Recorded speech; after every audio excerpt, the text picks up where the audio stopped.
اللهم صل وسلم وبارك على سيدنا ومولانا محمد وعلى آله وصحبه ومن تبعهم بإحسان إلى يوم الدين. أما بعد فيا عباد الله أوصيكم ونفسي بتقوى الله فقد فاز المتقون. قال الله تعالى في القرآن العظيم: أعوذ بالله من الشيطان الرجيم. يا أيها الذين آمنوا اتقوا الله حق تقاته ولا تموتن إلا وأنتم مسلمون. وقال تعالى في آية أخرى: يا أيها الذين آمنوا اتقوا الله وقولوا قولا سديدا يصلح لكم أعمالكم ويغفر لكم ذنوبكم ومن يطع الله ورسوله فقد فاز فوزا عظيما. صدق الله العظيم. Masyiral muslimin, sidang jamaah Jumat yang dimuliakan Allah, bersyukur kita kepada Allah dengan ucapan alhamdulillahi rabbil alamin. Bersyukur pula hendaknya kita dengan perbuatan kita, yakni kita laksanakan apa yang Allah perintahkan dan kita jauhi apa yang Allah larang. Di hari Jumat yang mulia, mari senantiasa kita perbanyak bersolawat kepada baginda Nabi. Allahumma salli ala Sayyidina Muhammad wa ala ali Sayyidina Muhammad. Assalamualaikum ya Rasulullah. Jemaah Jumat yang dimuliakan Allah, lebih kurang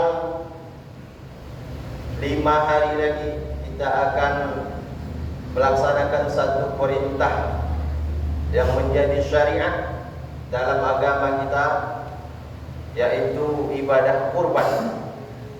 Bagi jamaah yang sudah mendaftar sebagai peserta kurban tahun ini,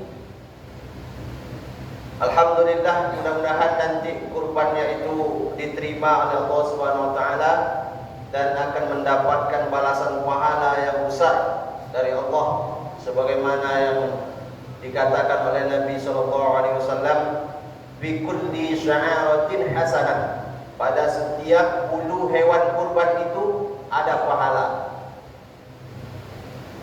Isyarat dari Nabi bahwa besar pahala kurban itu tak terhitung, sebagaimana tak mungkin kita menghitung berapa banyak bulu hewan kurban. Dalam hadis yang lain Nabi katakan juga, wa innahu la ya'ti yaumal qiyamah. Nanti hewan kurban itu pasti akan datang pada hari kiamat. Bi quruniha wa azlafiha wa as'ariha. Dia akan datang dengan tanduk-tanduknya, dengan kuku-kukunya dan dengan bulu-bulunya. Isyarat lagi bahwa setiap hewan kurban itu bernilai pahala, tak ada yang akan sia-sia. Bahkan sampai kuku, bulu, tanduk yang hanya menjadi sampah biasanya itu pun bernilai pahala. Akan datang hewan kurban itu bersaksi, memberikan pertolongan bagi orang-orang yang berkurban. Dan nanti sebelum hewan kurban itu disembelih, sebelum menetes darahnya ke tanah, lebih dahulu ampunan dan ridha Allah sampai untuk orang-orang yang berkurban. Begitulah hebatnya keutamaan ibadah kurban.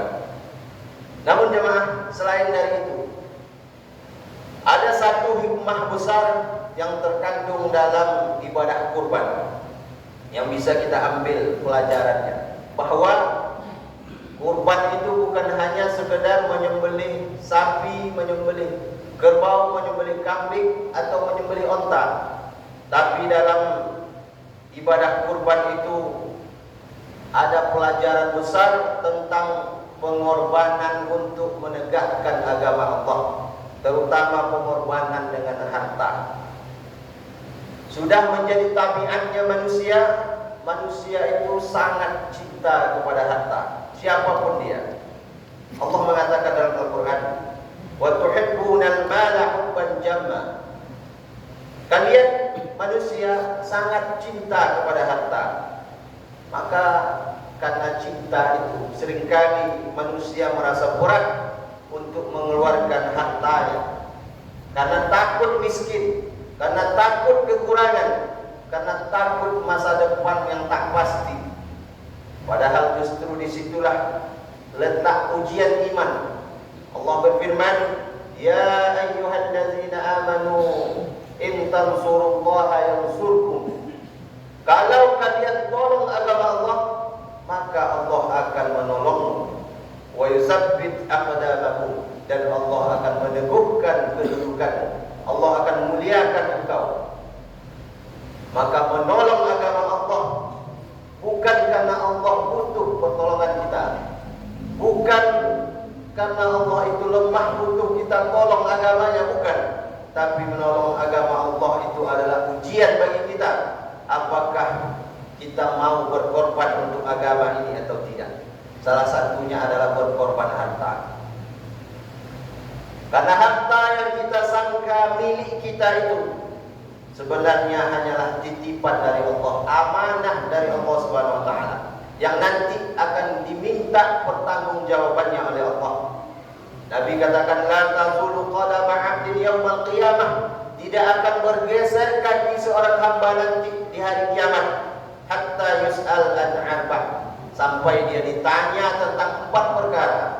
Salah satu dari yang 4 itu adalah wa an malihi, dia akan ditanya tentang hartanya, min aina tasabahu wa fima anfaqahu, dari mana hartanya itu dia dapat dan untuk apa dia pakai, dia habiskan. Maka hari ini kita tanyakan ini kepada diri kita. Tanyakan pada diri kita sebelum nanti kita ditanya oleh Allah, apakah harta itu sudah kita dapat dari cara yang halal, dan seberapa banyak harta sudah kita pakai untuk menolong agama Allah. Jemaah-jemaah yang dimuliakan Allah, agama ini tidak tegak hanya dengan lisan dan doa saja, tetapi butuh pengorbanan, termasuklah pengorbanan harta. Allah berfirman dalam Al-Quran, ya ayyuhalladzina amanu hal adullukum ala tijaratin tunjikum min azabin alim. Maukah kalian aku tunjukkan sesuatu perdagangan yang akan menyelamatkan kalian dari azab yang sangat pedih. Tu'minuna billahi wa rasuli, yaitu kalian beriman kepada Allah, beriman kepada Rasulullah, wa tujahiduna fi sabilillah, dan kalian berjihad di jalan Allah, bi amwalikum wa anfusikum, dengan hartamu dan dengan dirimu. Dalam ayat ini Allah katakan berjihad yang pertama itu adalah dengan harta, kemudian baru dengan diri, dengan jiwa kita. Jadi untuk menegakkan agama Allah ini butuh pengorbanan. Maka yang punya harta, pakailah untuk menolong agama Allah.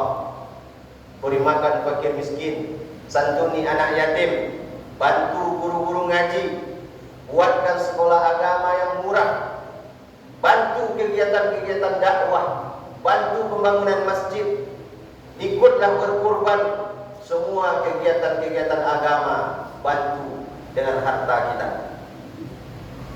Andai kita mati hari ini, andai kita mati setelah Jumat ini, maka akan Allah tanya kita, wahai bulan, sudahkah engkau menolong agama Allah? Wahai bulan, seberapa banyak sudah engkau menolong agama Allah ini? Maka coba kita renungkan, apakah bisa kita menjawab pertanyaan ini? Wahai engkau yang punya harta, apa yang sudah kau berikan untuk agama Allah? Wahai engkau yang punya kuasa, apa yang sudah kau lakukan untuk agama Allah ini? Wahai engkau anak muda yang punya tenaga, apa yang sudah kau perbuat untuk agama? Wahai engkau yang punya ilmu, sudahkah engkau pakai untuk mensyiarkan agama dan untuk dakwah? Maka merenung kita, bisakah kita menjawabnya? Apa yang sudah kita lakukan untuk agama ini? Terkadang jemaah yang dimuliakan Allah Subhanahu wa taala, jangankan untuk mengorbankan harta, mengorbankan tenaga dan jiwa, mengorbankan waktu yang singkat untuk datang lebih awal ke masjid untuk melaksanakan sholat Jumat ini pun tak bisa kita menjawabnya. Jangankan mengorbankan waktu seumur hidup untuk mengabdi kepada Allah, mengorbankan waktu yang singkat, paling lama 1 jam saja untuk melaksanakan Jumat yang sempurna, itu pun tak bisa kita lakukan. Maka apa lagi yang bisa kita harapkan nanti ketika kita menghadap kepada Allah Subhanahu wa taala? Jemaah-jemaah yang dimuliakan dimuliakan Allah, ketika manusia tidak mau menolong agama ini, ketika manusia tidak mau peduli dengan agama, apakah Allah yang akan rugi? Tidak, jemaah. Allah tidak rugi sedikit pun. Allah berfirman, in takfuru wa antum wa man fil ardi jami'an. Seandainya kamu kafir dan semua orang di atas dunia ini juga kafir, fa innallaha la ghaniyyun hamid. Sesungguhnya Allah itu maha terpuji, maha kaya. Takkan berkurang sedikit pun kemuliaan Allah kalau kita tidak beriman. Takkan berkurang sedikit pun kemuliaan Allah kalau tak ada orang yang ingin menolong agama ini. Maka ketika ada orang yang tidak peduli kepada agama, acuh tak acuh, bukan Allah yang akan rugi, tapi dia yang akan rugi, karena dia sudah melewatkan kesempatan untuk meraih kemuliaan, kesempatan untuk meraih pahala dan surga dari Allah Subhanahu wa taala. Bagi Allah mudah saja. Wa in tatawallau yastabdil qauman ghayrukum. Seandainya kalian berpaling, maka niscaya akan Allah gantikan kalian dengan kaum yang lain, tsumma la yakunu amsalakum, dan mereka tidak akan seperti kalian.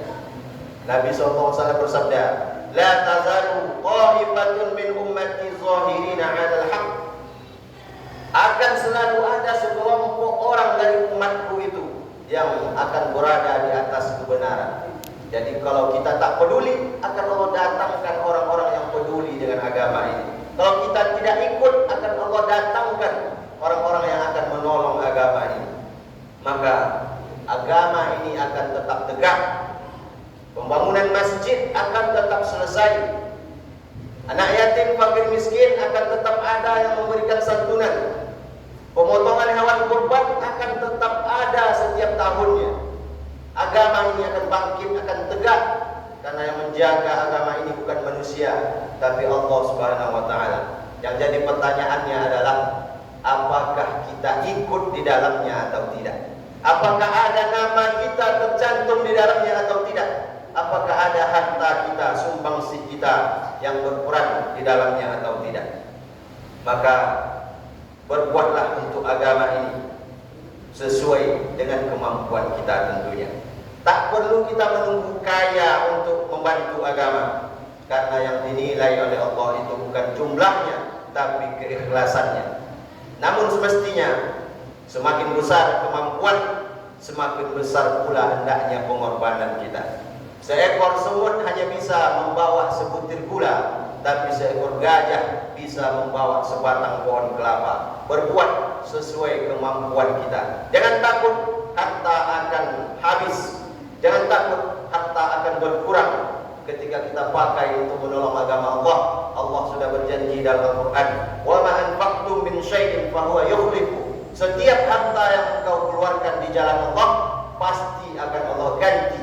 Wa huwa khairur raziqin, dan dialah sang pemberi rezeki yang sebaik-baiknya. Maka bantu tolong agama Allah ini sesuai dengan kemampuan kita. Mudah-mudahan Allah menjadikan kita bagian dari orang-orang yang dipilih untuk menolong agama ini, baik dengan harta maupun dengan tenaga kita. Amin ya rabbal alamin. Barakallahu li wa lakum fil Qur'anil azim wa nafa'ani wa iyyakum bima fihi minal ayati wa dzikril hakim wa taqabbalallahu minna wa minkum tilawatahu innahu huwal ghafurur rahim.